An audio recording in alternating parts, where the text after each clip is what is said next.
¡Silencio! Y al final son todos unos caretas y nadie se suscribe. ¡Ta, ta, ta, ta!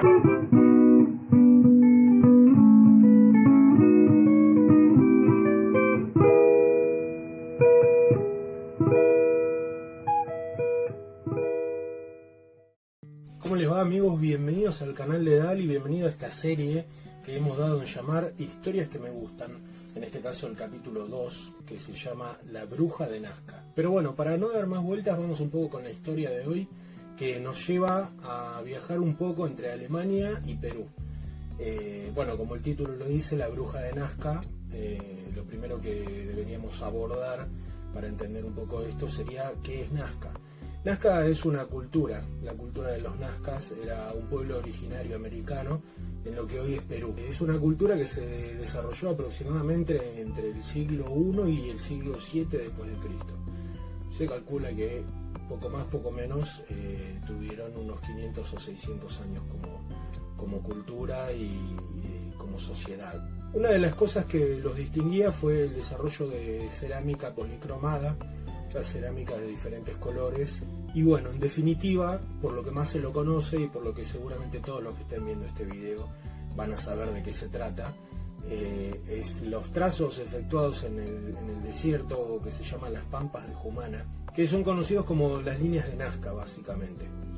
Estas líneas de Nazca son dibujos de entre decenas y cientos de metros, hechos de tal manera en el suelo del desierto que solo se pueden ver desde un punto alto, no solamente se pueden ver desde el cielo o desde un avión, como se ha dicho, también desde los cerros que rodean a esta planicie se pueden apreciar muchos de estos dibujos. Principalmente estos dibujos representan animales, figuras antropomórficas. Se caracterizó por tener un nivel de agricultura intensiva muy avanzado, y se estima que se dedicaban al comercio de estas cerámicas que producían. Esta civilización tenía contacto asiduo con el mar, digamos, estaban muy cerca, unas pocas decenas de kilómetros.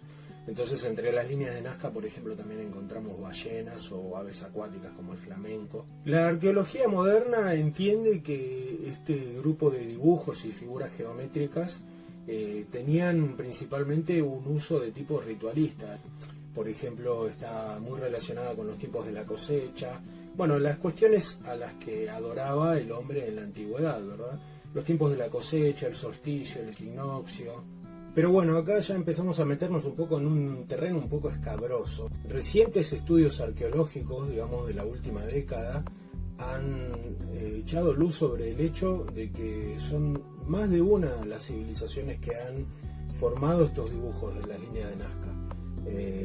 Y se entiende que algunas de estas tienen más de 2000 años de antigüedad. Para entender un poco esto, yo creo que es necesario abordar el concepto de consenso científico. Es un concepto democrático en el que los científicos se sientan a discutir y anualmente, digamos, toman posturas. Estas posturas significa que debaten las cuestiones, digamos, que aborda la ciencia, y se ponen de acuerdo en un punto en el que dicen, bueno, probablemente esta situación sea de esta manera. Pero eso no significa que sea sí o sí de esa manera, significa que esto es muchas veces lo que suponen. En ese caso, muchas veces esos conocimientos que abarcan este concepto científico cambian con el tiempo.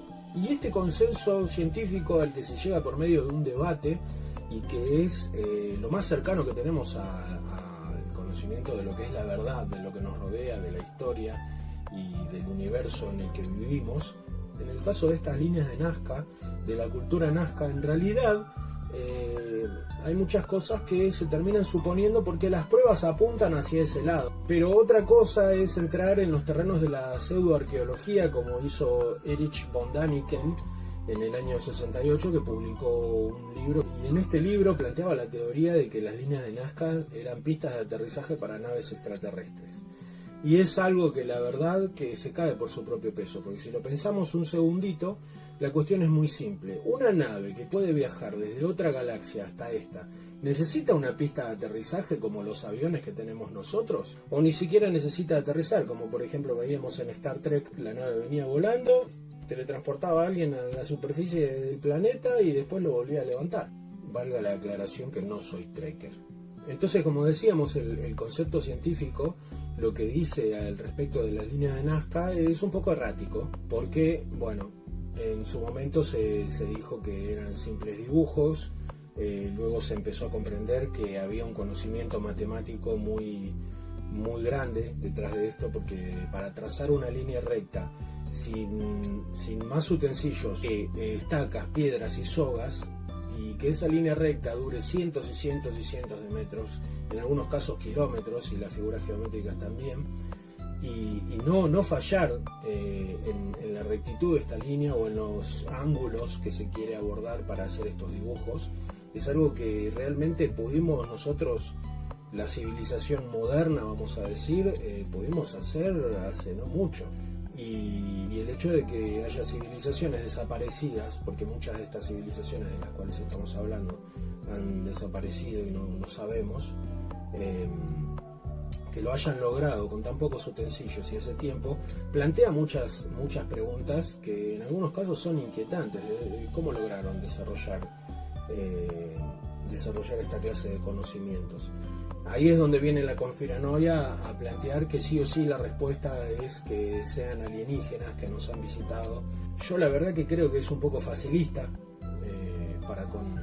para con el ser humano, que tiene un ingenio grandísimo, pero tampoco niego la posibilidad de que esto sea así y hayan tenido que ver, porque la realidad es que no se ha podido refutar esto.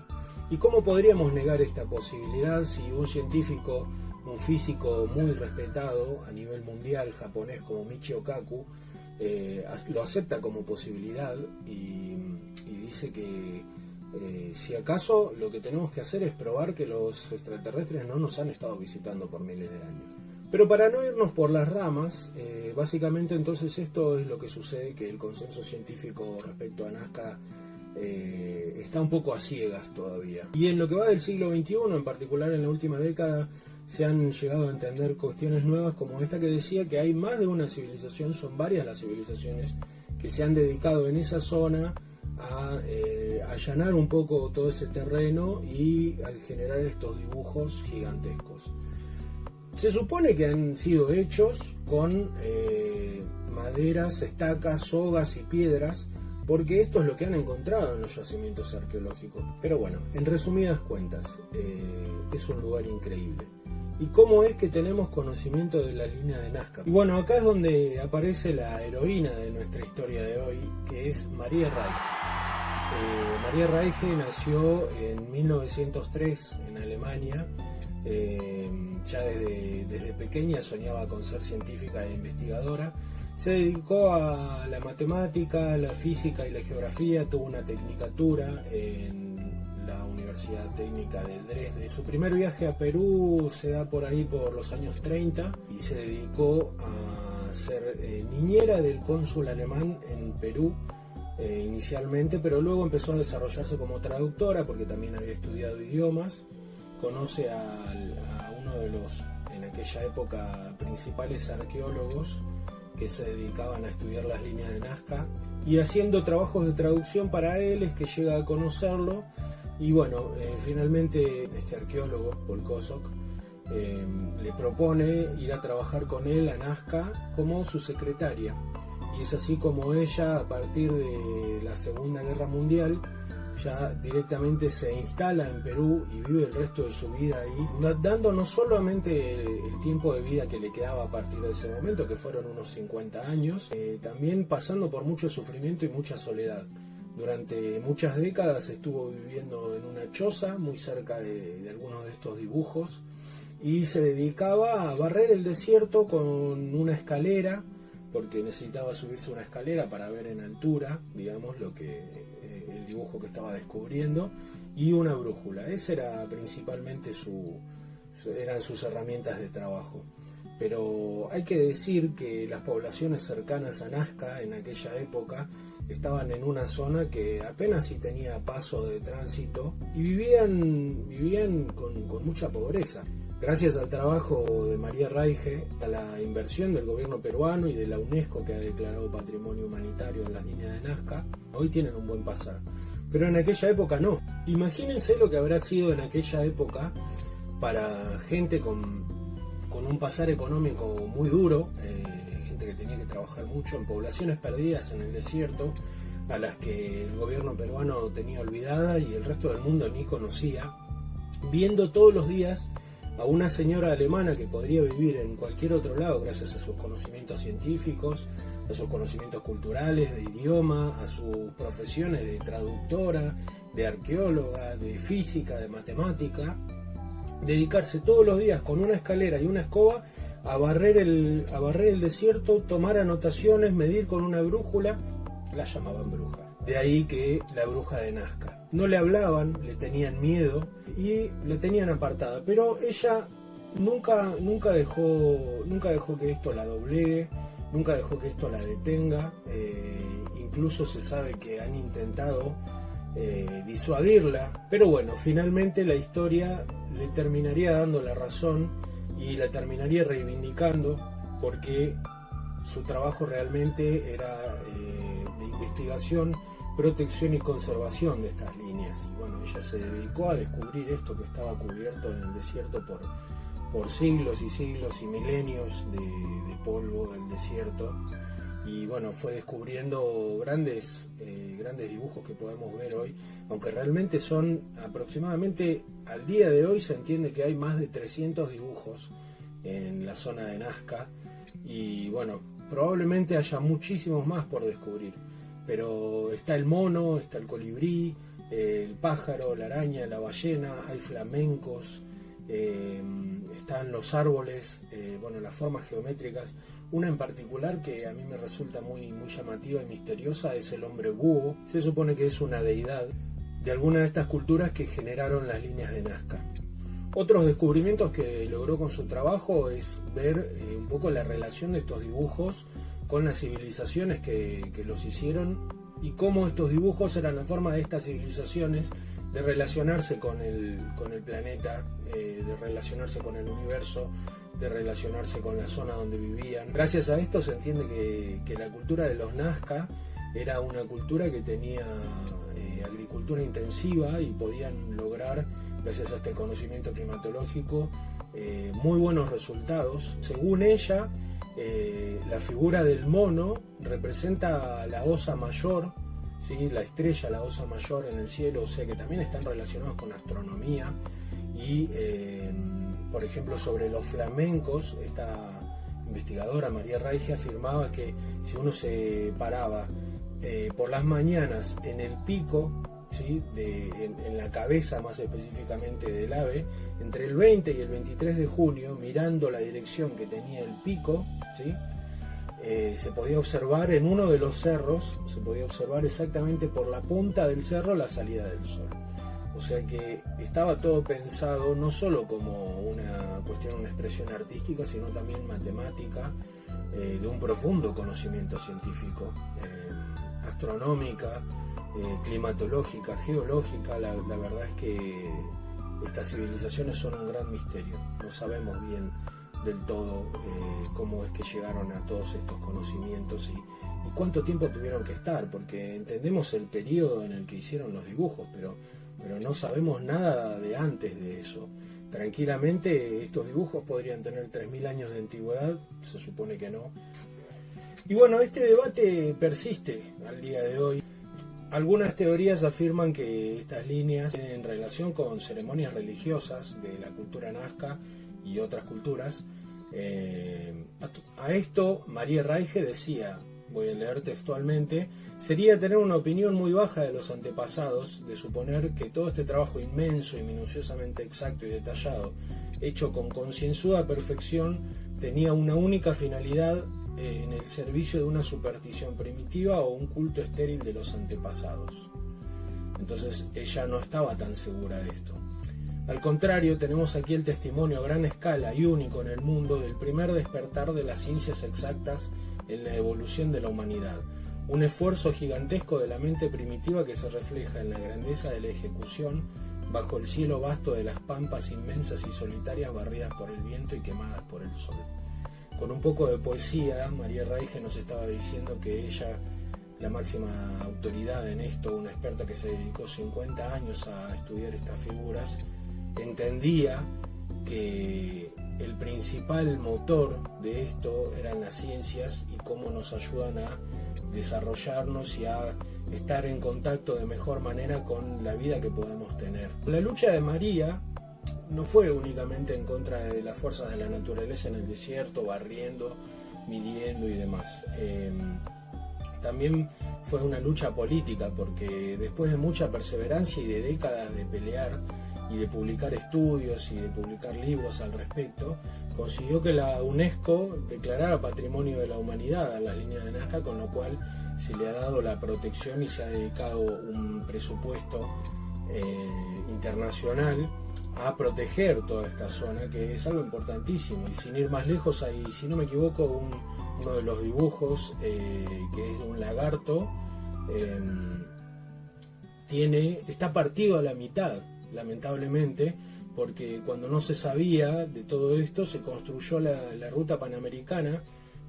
Todos los que están en Sudamérica conocen la ruta panamericana, y los que viven acá en Buenos Aires. Yo mismo vivo a 13 cuadras del inicio de la ruta panamericana. Es una ruta que cruza todo el continente, una obra grandísima, pero no se sabía y en ese momento le pasaron por encima un dibujo. Hoy en día, gracias a esta lucha de María, todo esto ya no va a seguir sucediendo y toda esta zona está protegida, digamos, por entidades internacionales.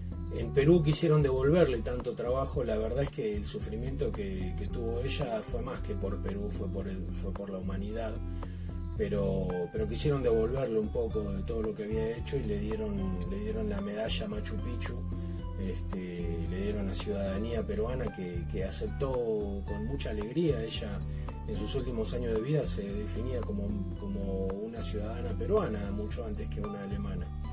Y bueno, una de sus últimas declaraciones fue: tengo mi vida definida hasta el último minuto. El tiempo será poco para estudiar la maravilla que encierran las pampas de Nazca y ahí moriré.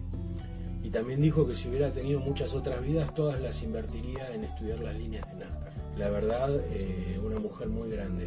Hay mucho más para hablar del tema, pero bueno, por lo menos esto creo que es una buena introducción para todos. Acá en la descripción les dejo links a Google Maps. En uno de mis videos anteriores, no sé si lo vieron, estuve hablando de mis viajes, conté que me gusta mucho pasear por el mundo con Google Maps, y uno de los lugares a los que más viajo es a las líneas de Nazca. También les dejo algunos links para que puedan ver quién fue María Reige.